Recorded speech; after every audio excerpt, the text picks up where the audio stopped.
በአንድ መንደር ውስጥ አቶ ካሳ የሚባል በጣም ሀብታም ግን ደግ የሆነ ሰው ይኖር ነበር። አቶ ካሳ በቤት ውስጥ ሊረዳው የሚችል ታማኝ ሰው መቅጠር ፈለገ። ስለዚህ የመንደሩን ወጣቶች ሁሉ ጠርቶ አንድ ፈተና ሰጣቸው። ለእያንዳንዳቸው አንድ የወርቅ ሳንቲም ሰጠና እንዲህ አላቸው፣ ይህንን የወርቅ ሳንቲም ውሰዱ። ከ3 ቀን በኋላ ተመልሳችሁ ስትመጡ በዚህ ሳንቲም ምን እንዳደረጋችሁበትና ምን እንዳታረፋችሁበት እጠይቃችኋለሁ።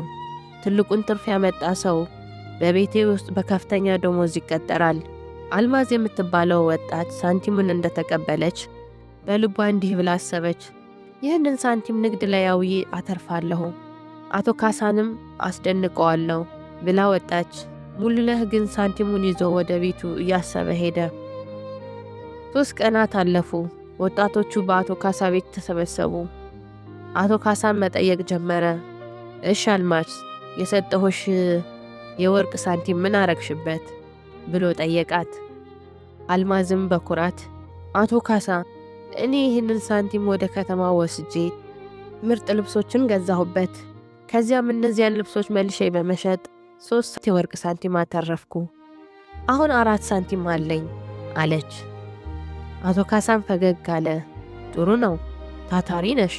ሙሉነህስ የሰጠኸው የወርቅ ሳንቲም ምን አረክበት አለው። ሙሉነህም ራሱን ዝቅ አድርጎ እንዲህ አለ፣ አቶ ካሳ ይቅርታ ያድርጉልኝ፣ እኔ የሰጡኝ ሳንቲም አልነገድኩበትም። በትላንትና ዕለት በመንገዴ ላይ አንዲት ምስኪን እናት ከልጇ ጋር የሚበሉት አጥተው ሲለምኑ አየኋቸው። በጣም አዘንኩላቸውና ሳንቲሙን ሰጠኋቸው። አሁን ባዶ እጄ ነኝ አለ።